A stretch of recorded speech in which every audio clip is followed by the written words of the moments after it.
Louez le Seigneur. Mon âme. Des centaines de fidèles chrétiens ont envahi le parc Cal Anderson de Seattle samedi après-midi pour prier pour la ville et défendre les valeurs familiales traditionnelles. Nous ne manquerons pas de rester au sang de Jésus. En particulier contre l'idéologie transgenre qui vise les enfants, tout cela faisant partie du mouvement de réveil Mais des USA qui déferle à travers le pays. Et j'ai dit, sonnez l'alarme. Sonnez l'alarme. Élevez la voix. Un peu de contexte pour ceux qui ne connaissent pas. Donc ici, on est à Seattle, dans l'État de Washington. Et c'est un peu un bastion d'idées libérales. Donc tu as tous les mouvements, on va dire, style pro-LGBT, beaucoup d'antifa, beaucoup de libéraux qui sont très présents dans tout ce qui est ouest des États-Unis. Donc il y a la Californie, après il y a l'Oregon, et tout au-dessus, à gauche, au nord-ouest, il y a Washington. Et ils sont, on va dire, très portés sur la gauche là-bas. Donc tout ce qui est de Jésus, tout ce qui est conservateur, tout ce qui est contre le transgenre, ça leur donne des boutons littéralement. Mais un moment de bénédiction et de louange a rapidement dégénéré en chaos. Saxophoniste, rentrez chez vous. Des militants d'extrême gauche et des membres d'Antifa ont tenté de perturber le concert. Pousser, peut-être se battre, c'est complètement fou. Ils lançaient des ballons d'eau sur la foule, menaçaient les participants et certains militants ont même essayé de monter sur scène. Je dirais qu'il y a deux royaumes qui s'affrontent ici aujourd'hui. Il y a le royaume de Dieu et puis il y a le royaume de Satan. Faut voir ça quand on est chrétien. Il y a l'idée du royaume et le monde qui s'affrontent. C'est comme des forces idéologiques, des forces spirituelles. Et ceux qui sont dans les ténèbres, ceux qui sont vraiment athées, dès qu'on se met à parler de Jésus, ils vont avoir comme une répulsion, ils vont pas sentir d'où vient cette animosité, d'où vient cette haine, mais ça va être très souvent observable. Ce qui a mené à de nombreux affrontements et échauffourées avec la police. Tous ces militants Antifa. Oui. Il y a le concert du ici. Comment ça s'est passé aujourd'hui ? Je pense que cela illustre simplement que l'idée selon laquelle les personnes qui défendent la liberté d'expression et la libre parole sont en réalité menacées et agacées par quiconque porte un message opposé. Donc, Russell Johnson de l'église Pursu était l'un des plusieurs pasteurs de Seattle à participer avec leur congrégation. le maire essaie de déclarer l'état d'urgence pour faire annuler l'événement, mais nous n'allons nulle part. Il dit que certains de ses bénévoles ont été agressés pendant la mêlée. Nous avons des gens avec le visage en sang.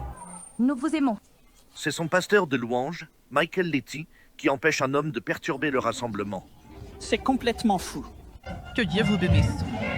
Au fil de la journée, un autre groupe d'activistes trans est entré dans le parc, augmentant le nombre de personnes visant les disciples de Jésus-Christ avec des messages haineux. Jetez-leur le dos, putain. Des insultes ignobles et une débauche totale. Mais malgré les provocations, les doigts d'honneur et les remarques désobligeantes, Folak Kellogg affirme que des prières d'amour et de pardon ont été adressées à leurs agresseurs de l'autre côté. Non seulement nous venons ici pour montrer l'amour de Dieu, mais nous espérons qu'à la fin de notre passage ici, l'atmosphère à Seattle changera. Nous allons réinstaller la clôture et tous les contre-manifestants seront raccompagnés derrière celle-ci. Les policiers ont finalement installé une barrière métallique, séparant la foule violente des spectateurs du concert après que d'autres militants ont tenté de franchir la ligne de police. Au final, 23 personnes ont été emmenées menottées, un policier a été blessé et la ville s'est retrouvée en grand besoin de guérison et de leadership. Besoin de guérison spirituelle, je dirais. Au lieu de cela, le maire Bruce Harrell a publié un communiqué controversé qui semblait encore plus divisé, qualifiant le concert chrétien de rassemblement d'extrême droite allant à l'encontre des valeurs LGBTQ de la ville. Celui-là avec les cheveux verts, sous-entendant que les fidèles pacifiques étaient responsables de ce qui s'est passé ce week-end. Harrell a également remis en question la raison pour laquelle un permis d'utilisation du parc avait été accordé au groupe. Je pense qu'ils vont changer les choses. Cela a attiré l'attention de l'administration Trump. C'est le programme du président.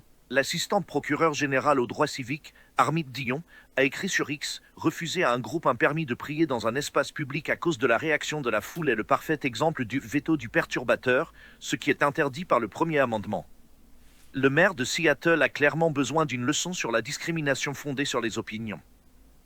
Le maire de Seattle doit des excuses aux chrétiens de l'État de Washington pour ses propos intolérants. Le pasteur Johnson a éreinté le maire pendant son sermon du dimanche. Des membres de l'Église ont été agressés et le maire de Seattle a l'audace de blâmer les chrétiens pour la violence. Et il mobilise des centaines d'évangéliques pour une manifestation devant l'hôtel de ville mardi. Je veux dire, il n'y a pas que nous qui avons été agressés. Des policiers ont aussi été tabassés.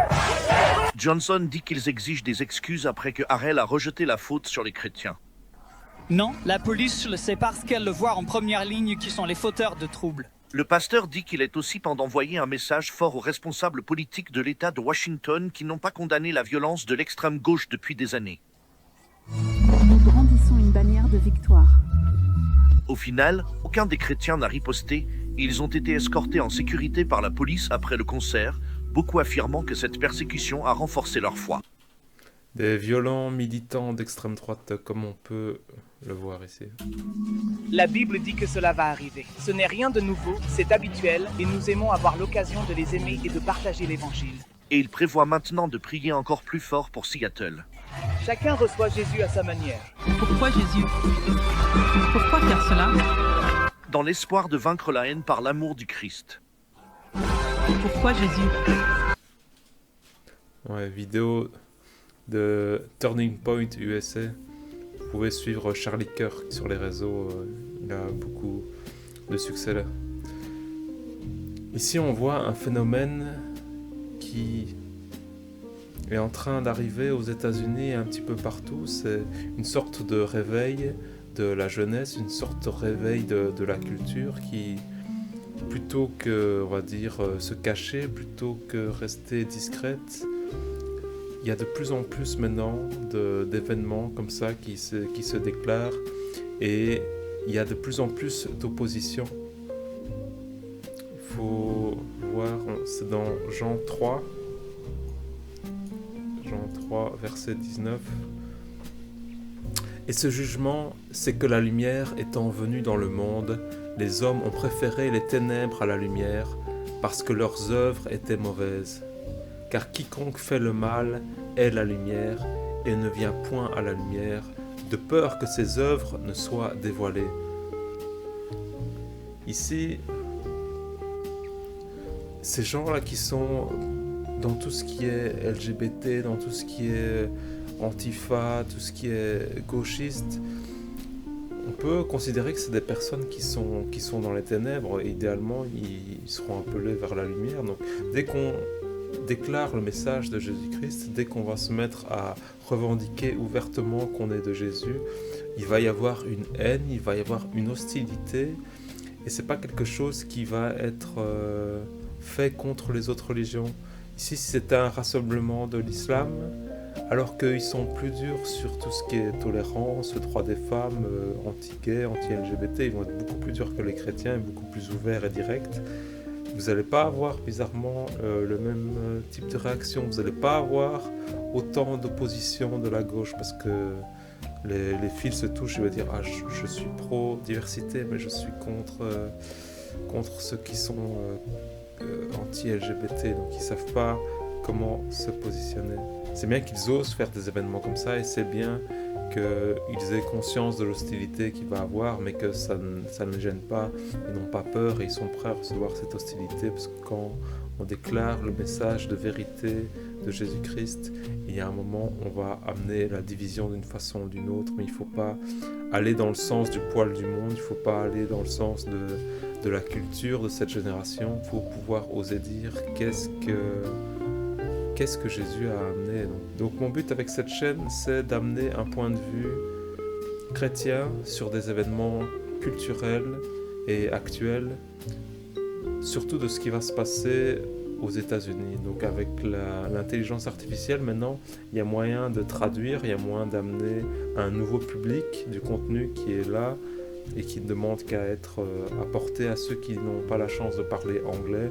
Donc avec ma compréhension de l'anglais et mon point de vue où j'ai habité aux États-Unis, je suis un petit peu la culture américaine.